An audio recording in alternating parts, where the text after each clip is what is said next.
Dumraon TV से अमृत बोल रहा हूं और आज हम हैं नीतू मैम के साथ। ठीक है, founder of KD life, founder of KD campus and Neetu Singh volume 1 की राइटर। आप लोगों को क्या लगता है जो ओवर थिंकिंग को लेकर के परेशान रहते हो, मेरे भाई मैम के बारे में बहुत अच्छे से आप लोग जानते होंगे। ठीक है, और जिंदगी में पता है दोस्त, इतने ज्यादा उतार चढ़ाव आए हैं ना इनके जिंदगी में, फिर भी देखो आज टॉप 1 पे, लगभग 20 सालों से मेरे भाई आज टॉप 1 पे हैं। लाखों बच्चों की जिंदगी इन्होंने बना दी। ठीक है, और अपने भी, आपकी भी लाइफ का मैम सबको संघर्ष पता ही है। ठीक है, ये लोग क्या करते हैं ना कि थोड़ा सा प्रॉब्लम आता है ना तो ओवर थिंकिंग करके परेशान हो जाते हैं, ओवर थिंकिंग करके छोड़ देते हैं। समाज के चार लोग क्या बोलेंगे बस सुन लिए और उसके बाद हिम्मत हारने लग गए। भूल जाते हैं लोग कि जब कामयाब हो जाएंगे ना तो और ज्यादा लोग बोलने वाले आ जाएंगे। ये लोग सोचते कामयाब हो जाएंगे तो हमको कोई नहीं बोलेगा। इस पे ये जो ओवर थिंकिंग वाले लोग हैं, जो छोटी छोटी बात पे गिव अप करने का सोचने लग जाते हैं, प्लीज इनके लिए कुछ बोलिए मैम। बेटा, बच्चों की गलती नहीं है।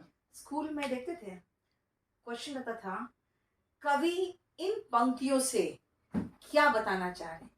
अरे भैया, कवि कुछ बताना नहीं चाह रहे, वो भावनाओं में बह के उन्होंने कविता लिख दी।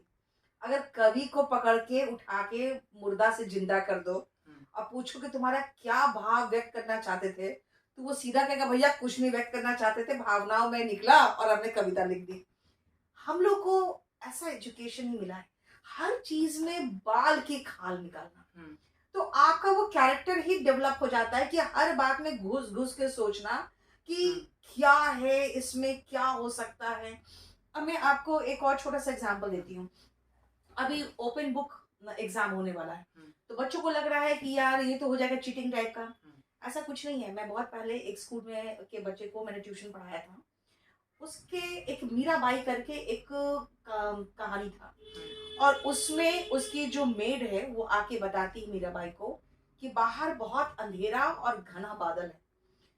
तो मीराबाई ने कहा बाहर भी घना अंधेरा है और अंदर भी घना अंधेरा है। अब इस लाइन से मीराबाई क्या बताना चाह रही है? अब ये बुक में तो कहीं नहीं लिखा हुआ है, अब बच्चे को तो खुद सोच कर लिखना पड़ेगा। बेसिकली हम लोग को है ना, वो थॉट प्रोसेस जो क्रिटिकल रीजनिंग सिखाया जाता है कि आप अपने दिमाग का इस्तेमाल करके उस अवस्था को सोचो कि अगर इसमें ऐसा हो तो कैसा होगा। हमने उसको अपने लाइफ में उतार दिया।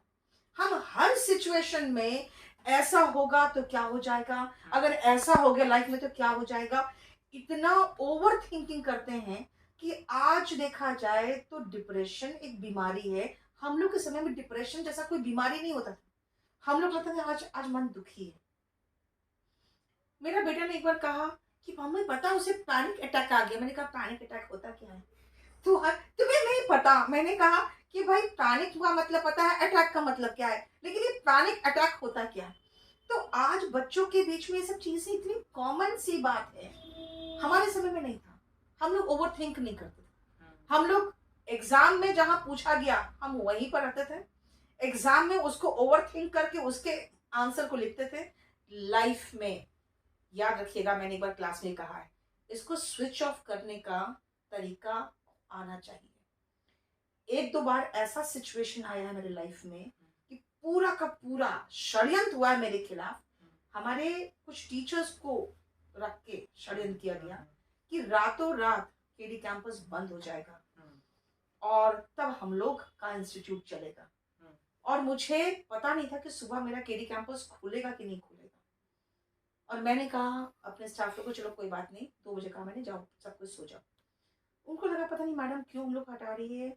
और एक बार ऐसा और हुआ, जिस समय मेरे 10 साल की मेहनत की जो कंपनी थी, जिस रात मेरे हाथ से निकली, तो मेरी माँ कही नहीं मैं तुम्हारे साथ सोऊंगी।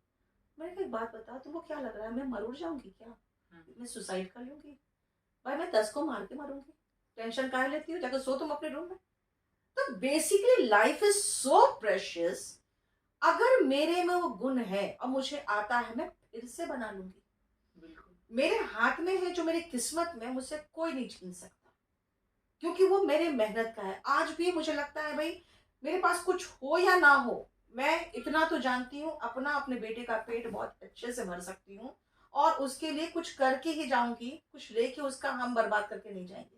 तो सबसे पहले अपने आप पे विश्वास रखो, और दिमाग को जब बहुत खराब सिचुएशन हो ना, थोड़ा स्विच ऑफ करने का आना चाहिए आपको तरीका। छोड़ो, मैंने कहा है, 2 जो कहावत है वो 2 को अपना मोटे बना लो लाइफ में, कि अगर बहुत अच्छा समय आया तो आप उसको पकड़ के मत बैठो, और जो बुरा समय बहुत आया उसको भी पकड़ के मत बैठो। बुरा समय आए, दिस टू शैल पास, बस सीधा ये फीलिंग लगाओ कि भाई ये भी गुजर जाएगा। और बहुत अच्छा समय आए तो याद रखना, every good thing will and one day, वो भी हमेशा नहीं टिकेगा। इसलिए दोनों सिचुएशन में बहुत ज्यादा अपने आप को तोप भी मत समझो और बहुत डिप्रेस्ड भी मत हो।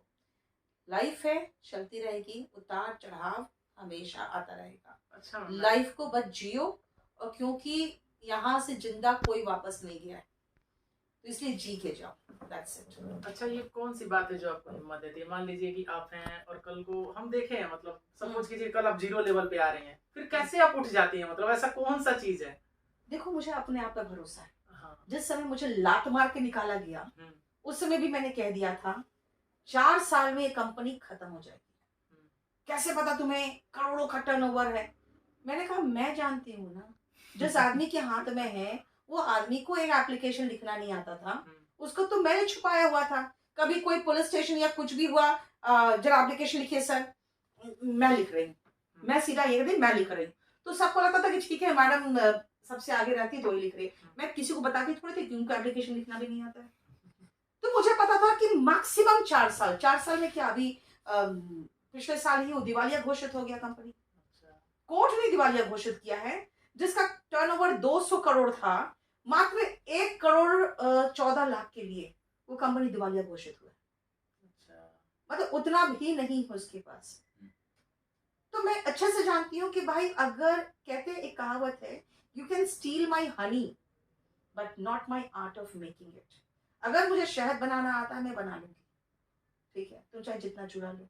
तो इसीलिए अपने आप पर भरोसा रखो और मेहनत करो, अपने आप पे विश्वास करो, दैट्स इट। और कोई आपको हेल्प करने वाला नहीं है। आप में वो कर्मठता होनी चाहिए, अपने आप पर आपको निर्भरता होनी चाहिए। आज मैं अपने बेटे को भेज दिया मैंने ऑफिस, अभी 10th के बाद छुट्टी हुआ है, कॉलिंग सेक्शन में बैठा है। अच्छा, ठीक है, कॉलिंग सेक्शन बैठा है। और कई बार जो बच्चा कभी कोई गुस्सा में होता है तो आके उसको ही डांट देता है, किसी को पता नहीं वो कौन है। तो मैंने कहा तुमको सब कुछ झेलना होगा, सब कुछ देखो, क्योंकि तुम नीचे से सीखोगे ना तब तुम ऊपर पहुंचोगे।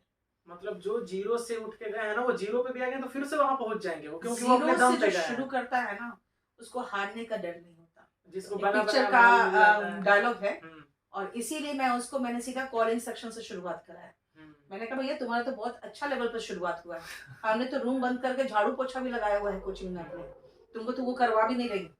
बहुत बढ़िया, समझ गए यार। ठीक है, खुद पे भरोसा रखो, ठीक है ना, खुद के अंदर एकदम करेज होना चाहिए। कल को तुम अगर एकदम 0 लो भी फील करोगे ना, तो तुम वहां से अपने आप को समझा करके अपने टैलेंट के बदौलत ऊपर उठ जाओगे। ठीक है, उम्मीद है ये वीडियो आपको पसंद आई होगी। Thank you so much guys, और थैंक यू नीतू मैम आपके टाइम के लिए। कोल्ड ड्रिंक पियोगे?